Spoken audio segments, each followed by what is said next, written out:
Hello everyone, मैं लक्ष्मण सिंह चौहान आप सभी छात्रों का फिर से आपके अपने आरटीएन चैनल में स्वागत करता हूं।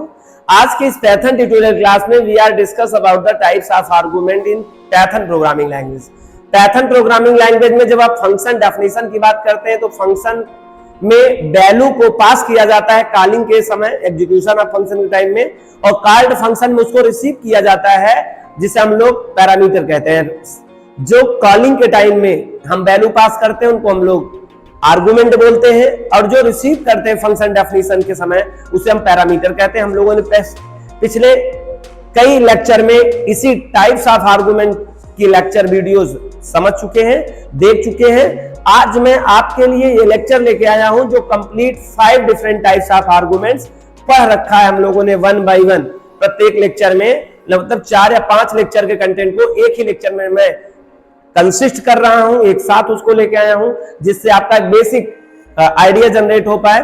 और अगर आपने चारों नहीं भी देखा होगा तो आपको यह जो लेक्चर है वो शॉर्ट तरीके से चारों के टाइप्स ऑफ आर्गुमेंट कंफर्म करा देगा। चलिए, आई होप आपने प्रीवियस लेक्चर देखे होंगे जिसको डीप में और काफी एक्सप्लेन किया है। नियर अबाउट 1 आवर या 40 मिनट समथिंग एक लेक्चर कंप्लीट है। इसको मात्र 10 से 15 मिनट के लेक्चर में हम लोग number of arguments of definition function सब एक्सप्लेन करने की कोशिश कर रहा हूं। पहले आप यहां देखिए, function can have used to 5 different types of argument in Python programming language. Python programming language में फंक्शन डेफिनेशन की बात किया जाता है। तो फंक्शन डेफिनेशन की बात करें तो 5 प्रकार के 5 डिफरेंट टाइप के 5 डिफरेंट टाइप्स के आर्गुमेंट पैथन में प्रोवाइड होते हैं। पहला है पोजिशनल आर्गुमेंट या कीवर्ड आर्गुमेंट। पोजिशनल आर्गुमेंट या कीवर्ड आर्गुमेंट। पहले पोजिशनल आर्गुमेंट, पहले पांचों का नाम देखिए। Positional argument first, keyword argument second, default argument third, variable length argument fourth, variable length keyword argument 5। There are 5 types of different arguments we can pass the definition of function. आप definition of function में जब calling की बात करते हैं और called की बात करते हैं तो यहां पर दोनों जगह ऑब्जेक्ट यूज होते हैं, या वी कैन से दैट यहां पर वैल्यू यूज किए जाते हैं। वैल्यू एक जगह सेंड किया जाता है और कॉल्ड में रिसीव किया जाता है। तो जो रिसीव करता है उसे पैरामीटर कहते हैं, जो ऑलवेज ऑब्जेक्ट ही होते हैं, कांस्टेंट नहीं होते हैं। बट जो सेंडर की तरफ आर्गुमेंट होते हैं जिसे हम लोग आर्गुमेंट कहते हैं, वो आर्गुमेंट कांस्टेंट वैल्यू भी हो सकते हैं, ऑब्जेक्ट भी हो सकते हैं। चले, वहीं से कॉलिंग से ही एक्चुअल में वैल्यू आती है। कॉल्ड तो पैरामीटर तो केवल होल्ड करता है, एक्चुअल माने वास्तविक। वास्तविक वैल्यू कहां से आएगी? अगर वैल्यू आएगी तो वास्तविक रूप से कॉलिंग से ही आएगी, बाहर से एग्जीक्यूशन ऑफ फंक्शन से ही आता है। और कॉल्ड में क्या होता है? ओनली रिसीव किया जाता है। कॉल्ड में कोई वैल्यू दिया नहीं जाता बल्कि क्या करता है? रिसीव किया जाता है। ठीक है, आगे चलिए। पोजिशनल आर्गुमेंट में बेसिक चीज समझना होगा, same number of argument with positional of passing and receiving object. Same number of argument, जितने नंबर ऑफ आर्गुमेंट आप सेंडिंग आर्गुमेंट में भेजेंगे, मतलब कॉलिंग फंक्शन में जितना आप आर्गुमेंट पास करेंगे उतने पैरामीटर आपको क्या करने पड़ेंगे? रिसीव करने पड़ेंगे, और ऑर्डर का भी बहुत मेंटेन करना पड़ेगा। जैसे आपने पहली वैल्यू जो पास करेंगे तो पहला आर्गुमेंट पहले पैरामीटर पे स्टोर होगा, जो दूसरा आर्गुमेंट होगा दूसरे पैरामीटर ऑब्जेक्ट पर स्टोर होगा, और जो तीसरा आर्गुमेंट वैल्यू होगा वो तीसरे पैरामीटर आर्गुमेंट पे स्टोर होगा, एक सीक्वेंस वे में। ठीक है, आइए इसी का एक स्ट्रक्चर देखते हैं। यहां देखिए, ये रहा number of argument and position with a receiver. जितने नंबर ऑफ आर्गुमेंट दे रहे हैं उसका पोजीशन आपको रिसीवर में ध्यान देना होगा। ये आर्गुमेंट 1 P1 पे जाके स्टोर हो गया पैरामीटर 1 पे, आर्गुमेंट 2 स्टोर हो रहा है पैरामीटर 2 पे, आर्गुमेंट नंबर 3 पैरामीटर 3 पे, आर्गुमेंट 4 पैरामीटर 4 पे, आर्गुमेंट 5 पैरामीटर 5 पे, आर्गुमेंट 6 पैरामीटर 6 पे। मतलब जितने भी आर्गुमेंट्स हैं वो अलग अलग पैरामीटर पे जाके और प्रॉपर वे में स्टोर हो रहे हैं। आगे, आई होप ये आपको बात समझ में आ गया। This is a positional argument, same number of argument with position and passing and receiving object. ये रहा पहला आर्गुमेंट, और हमने इसको बहुत एक्सप्लेन और डीप तरीके से प्रीवियस लेक्चर में एक्सप्लेन किया है। आप डिस्क्रिप्शन लिस्ट में जाके इसको बहुत डीप में समझ सकते हैं। तो एक ब्रीफली आप कह सकते हो या फिर शॉर्टली तरीके से आपको एक्सप्लेन करने की बात है, पांचों एक साथ आपको दिखा पाऊं। और उसका बिहेवियर आपको फ्लो भी दिखा पाऊं, यहां पे बनाया है। नंबर दूसरा कीवर्ड आर्गुमेंट। दूसरा कीवर्ड टाइप के आर्गुमेंट हो सकते हैं। कीवर्ड आर्गुमेंट में same number of argument with same name. याद रखना, सेम नंबर ऑफ आर्गुमेंट मतलब जितने नंबर ऑफ आर्गुमेंट पास करेंगे उतने नंबर ऑफ रिसीवर होना मस्ट है। ठीक है, नंबर ऑफ रिसीवर होना मस्ट है। No issues position of object. हाँ, सेंडर जो आपके आर्गुमेंट रहेंगे और जो पैरामीटर रहेंगे उनका क्रम अगर दाएं बाएं रहा फिर भी वो आसानी से पहचान लिए जाएंगे, क्योंकि कीवर्ड होता है। कीवर्ड यहाँ किसे क्यों कहा जा रहा है? क्योंकि जो ऑब्जेक्ट नाम आप पास करेंगे एज वो कीवर्ड माना जाएगा, और वो कीवर्ड जिसे की भी कह सकते हैं वो की माना जाएगा, और वो अपने की को तलाश करेगा। पैरामीटर में जहां उसकी की रहेगी वहीं पे होल्ड होगा, क्रम से कोई लेना देना नहीं होता है। आइए इस चीज को एक्सप्लेन करने के लिए यहाँ इस बॉक्स में चले जहां आपको समझ में आएगा। ये देखिए, ऑब्जेक्ट 1 इक्वल टू वी। आपको कॉलिंग में इस तरह से पास भी करना पड़ता है, ऑब्जेक्ट नेम और value 1, object name 2 value 2, object number 3 value n। आपका ऑब्जेक्ट जो नेम रहेगा ऑब्जेक्ट 1, भले यहाँ P3 आपका है, P2 है, और P जहां जो नाम का रहेगा। देखिए ऑब्जेक्ट 1 जो रहेगा वो पैरामीटर 1 पे गया, ऑब्जेक्ट 2 जहां रहा यहां जाएगा, और ऑब्जेक्ट 3 क्या रहा है यहाँ पर, ऑब्जेक्ट 3 जो है ऑब्जेक्ट 3 पे जा रहा है। मतलब क्रम का ध्यान नहीं दिया गया, जबकि यहाँ पे देखिए क्रम का ध्यान दिया गया था। जबकि कीवर्ड आर्गुमेंट में क्रम से मतलब नहीं होता है, लेकिन टोटल नंबर आप जो कीवर्ड टाइप के आर्गुमेंट पास कर रहे हैं उतने टाइप के पैरामीटर वहां होना मस्ट है। और पैरामीटर का क्रम अगर दाएं बाएं भी होगा तो कोई इशू नहीं होता है, वो डेफिनेटली अपने क्रम को एक्सप्लेन कर लेता है, अपने क्रम पे जाके स्टोर हो जाता है, कहीं भी उसका क्रम। और इन दोनों को हम लोग रिक्वायर्ड आर्गुमेंट के नाम से भी जानते हैं। ये पोजिशनल आर्गुमेंट और कीवर्ड आर्गुमेंट, ये दोनों के दोनों argument as a required argument के नाम से जाने जाते हैं। क्यों रिक्वायर्ड आर्गुमेंट जाने जाते हैं? जो कि आपने देखा, जो नंबर ऑफ आर्गुमेंट्स यहाँ है उतने नंबर ऑफ आर्गुमेंट्स यहाँ भी चाहिए, कम ज्यादा नहीं हो सकता है। जितने नंबर ऑफ यहाँ पर कीवर्ड टाइप के आप आर्गुमेंट पास करेंगे उतने यहाँ पर पैरामीटर होना मस्ट है। मतलब यहाँ पे ना तो आप ज्यादा दे सकते हैं और ना ही आप कम दे सकते हैं, क्रम का यहाँ हेर फेर हो सकता है इसमें। लेकिन नंबर ऑफ, अगर आपने 3 आर्गुमेंट यहाँ पास किया है तो पैरामीटर भी क्या होना चाहिए, 3 आर्गुमेंट पैरामीटर होना चाहिए। और अगर नंबर ऑफ आर्गुमेंट यहाँ पर आपने जितने दिए हैं उतने यहाँ पर आपको पैरामीटर लगाना पड़ेगा। इसीलिए इसे हम लोग रिक्वायर्ड आर्गुमेंट के नाम से भी जानते हैं। दोनों को ही हम पोजिशनल आर्गुमेंट टाइप को भी और कीवर्ड आर्गुमेंट टाइप को रिक्वायर्ड आर्गुमेंट का भी नाम देते हैं। आई होप आपको दोनों समझ में आ गया, दोनों का बिहेवियर समझ में आ गया, उसका फ्लो समझ में आ गया। अब बात करते हैं डिफॉल्ट आर्गुमेंट। डिफॉल्ट आर्गुमेंट समझना होगा। No issues same number of argument. यहां पर आपको छूट मिल गई कि अब यहां पर आपको जरूरत नहीं है कि जितने आर्गुमेंट आप भेज रहे हैं उतने पैरामीटर लगाने की जरूरत है। पैरामीटर तो सॉरी आपके लगे ही रहेंगे जितने रहेंगे। आप नंबर ऑफ आर्गुमेंट भेजते समय आपको ध्यान नहीं देना है, चाहे तो आप कोई आर्गुमेंट न पास करें, ऑटोमेटिकली फंक्शन डेफिनेशन में वो वैल्यू ले लेगा। और अगर आप भेज देते हैं तो आपका भेजा हुआ प्रायोरिटी ज्यादा होता है तो उसका मान ज्यादा होगा। आपके जो पैरामीटर हैं उस पैरामीटर की वैल्यू भले आपने दिया होगा लेकिन वो मान्य नहीं होगा, क्योंकि आप भेज देंगे। डिफॉल्ट आर्गुमेंट से अगर आपने वैल्यू पास किया है आर्गुमेंट में तब तो वो रिसीव हो जाएगा, लेकिन यदि आपने वैल्यू पास नहीं किया है एज अ पोजिशनल टाइप का, तो यहां पर पोजिशनल मतलब पोजीशन का क्या मतलब होता है, देखिए समझिए। Number no issues same number of argument. जितने पैरामीटर लगे हुए हैं उतने पैरामीटर के लिए आपको आर्गुमेंट देने की जरूरत नहीं है। अगर आप देते हैं तो ठीक है, नहीं देते हैं तो जो पैरामीटर पर वैल्यू असाइन किया गया होगा प्रत्येक ऑब्जेक्ट पे, क्योंकि इस तरह के आर्गुमेंट में यहां आप देख रहे हैं यहां पर इस तरह का ऑब्जेक्ट डिक्लेयर किया जाता है।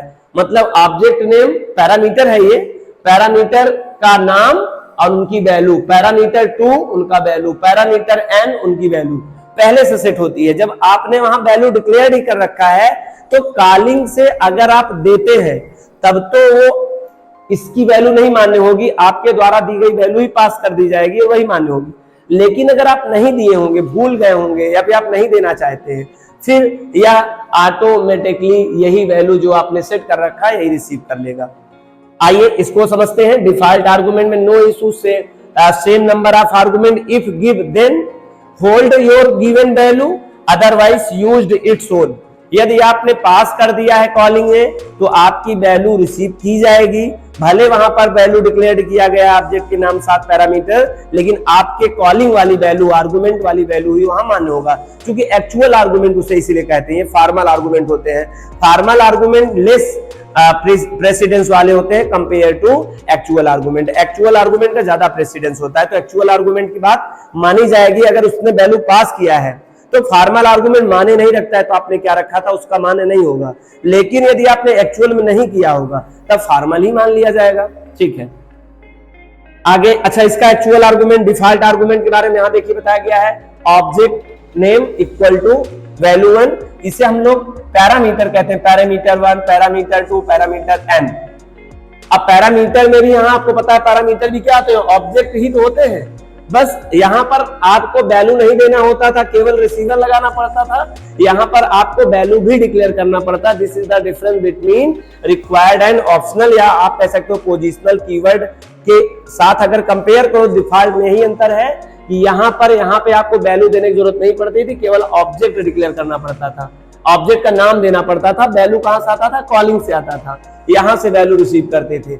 लेकिन यहां पर पहले से ही आपने जुगाड़ रखा है, यदि वैल्यू आप नहीं भेजते हो सेंडर आर्गुमेंट में तो वैल्यू यहीं से प्राप्त हो, इसीलिए यहां अनिवार्य हो जाता है कि आप वैल्यू दीजिए।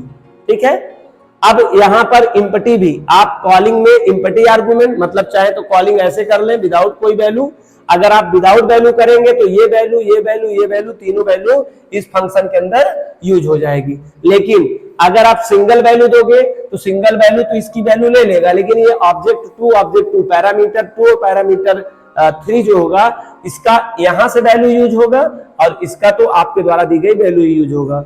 यहां पर बताया गया है ऑल आर्गुमेंट कैन बी पास, आप चाहे तो पूरी की पूरी आर्गुमेंट पास कर दे।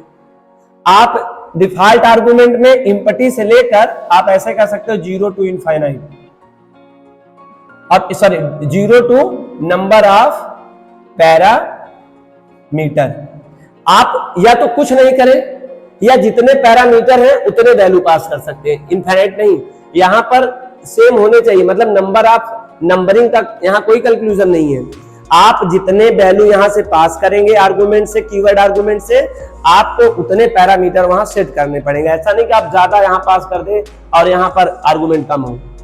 आप या तो पूरे नंबर ऑफ आर्गुमेंट उतना भेजिए जितना पैरामीटर आपने डिजाइन किया है, या फिर आप उससे कम भेज सकते हैं, ज्यादा नहीं भेज सकते हैं। डिफॉल्ट आर्गुमेंट में आर्गुमेंट की वैल्यू आप या तो कुछ ना भेजिए तो उतना एग्जैक्ट भेजिए, ज्यादा नहीं भेज सकते हैं। हाँ, कम भेजना चाहते हैं तो कर सकते हैं, लेकिन ज्यादा नहीं भेज सकते हैं।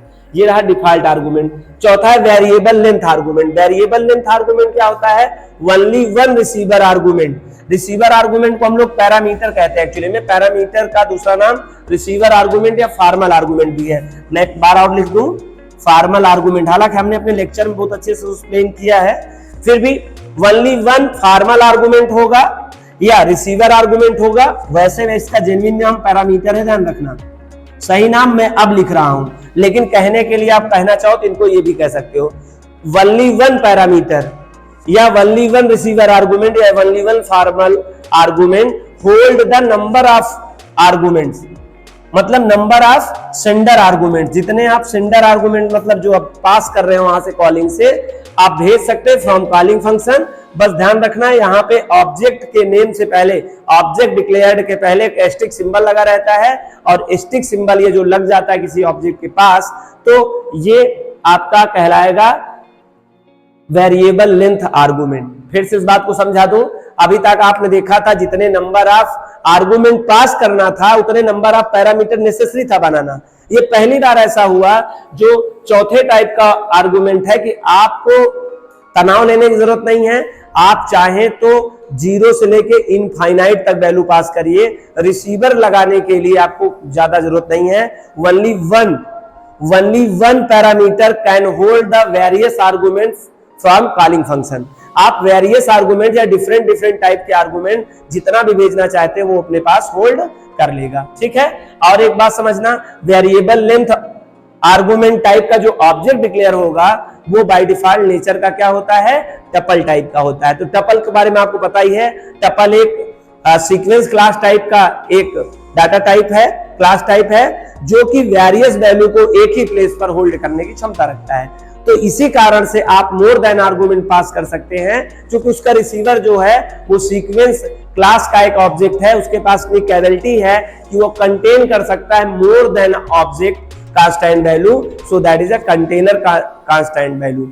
ये कंटेनर क्लास या कंपाउंड क्लास के अंतर्गत आता है ये टपल। इसका काम ही है सिंगल वैल्यू भी रख सकता है, नहीं भी रख सकता है, और मोर देन आप चाहे तो भी रख सकते हैं। तो ये वेरिएबल लेंथ आर्गुमेंट के बारे में यहां समझिए, यहां पे स्टिक सिंबल लिया गया, ऑब्जेक्ट नेम लिखा गया है, ये टपल क्लास का ऑब्जेक्ट कहलाता है, यहां बताने का प्रयास किया गया है। और यहाँ 0 से लेकर इनफाइनाइट आर्गुमेंट, मतलब आप चाहे तो इंपटी कर देंगे तो यहाँ 0 रहेगा, आप एक वैल्यू पास कर सकते हैं, 2 कर सकते हैं, 3 कर सकते हैं, जितना नंबर आप चाहे उतना कर सकते हैं।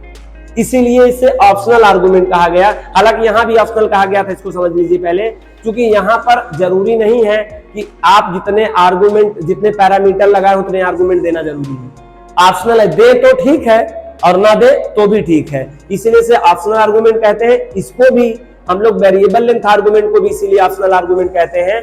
मर्जी हो तो आप यहां दीजिए नंबर ऑफ आर्गुमेंट, और चाहे तो आप नहीं दीजिए, कोई प्रॉब्लम नहीं है। So that is also called to optional argument. I hope ये आपको बात समझ में आ गया।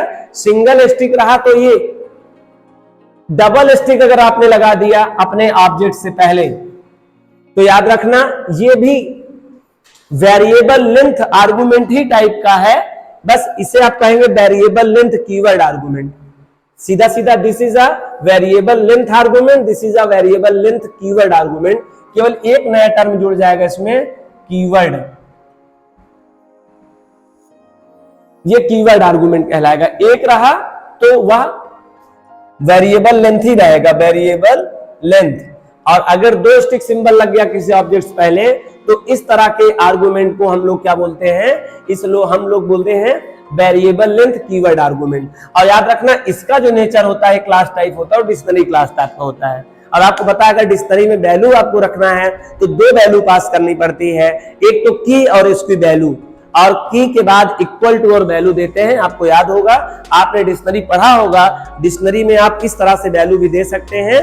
आप पहले तो आप देते हैं कोई की और फिर असाइनमेंट ऑपरेटर और फिर देते हैं वैल्यू, और फिर कामा लगा के अगर और आपको देना होता है फिर यही करते हैं की और फिर इक्वल टू वैल्यू और इक्वल टू फिर वैल्यू। हालांकि आपने जब डिक्शनरी पढ़ा होगा तो कोलन साइन से आपने काम किया होगा। आपके जानकारी के लिए बता दूं, आपने जब भी किया होगा इस तरह से किया होगा, लेकिन ये इस तरह से भी सपोर्ट करता है। आपकी वैल्यू ऐसे भी कर सकते हैं, नहीं आपको, अगर आप फॉरगेट कर चुके हो तो आप याद करिए, मैंने आपको अपडेट के बारे में बताया था कि नई वैल्यू लिया जा सकता है, अपडेट किया जा सकता है, तो आप इसी तरह करते थे।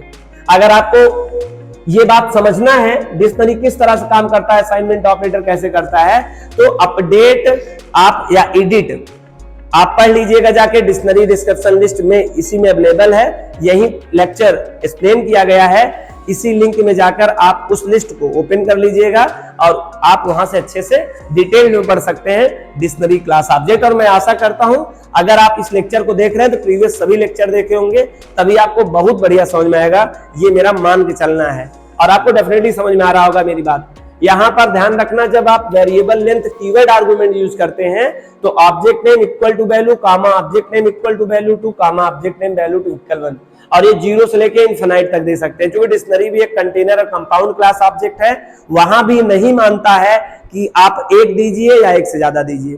इंपटी भी कर सकते हैं आप, एक भी दे सकते हैं आप उसमें एलिमेंट्स, और एक से ज्यादा भी एलिमेंट दे सकते हैं एज वी नीड।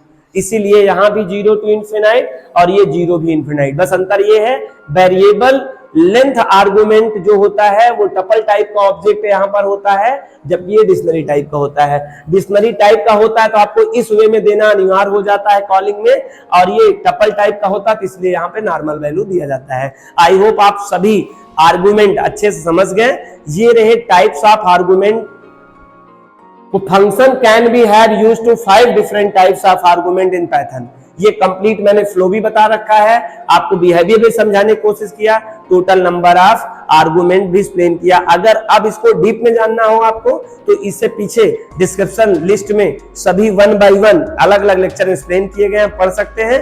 वैसे मैंने आपके लिए ही बनाया है और मैं मान के चल रहा हूं आपने प्रीवियस लेक्चर देखा था, लेकिन सब में डिस्टेंस हो चुका था, तो मुझे लगा आपको ये पांचों एक साथ लाके पैरेलल दिखाया जाए जिससे आपका कंसेप्ट और क्लियर हो जाए। तो आई होप आपको आज का लेक्चर समझ में आया होगा। अगर आज का लेक्चर समझ में आ गया, जो हम लोगों ने पढ़ा डिफरेंट टाइप्स ऑफ आर्गुमेंट, तो वीडियो को लाइक करिए और अपने दोस्तों को भी, अपने और पाइथन प्रोग्रामिंग लैंग्वेज सीखने वालों को भी ज्यादा से ज्यादा शेयर करिए और चैनल को सब्सक्राइब करिए। Thank you so much. Meet in next class.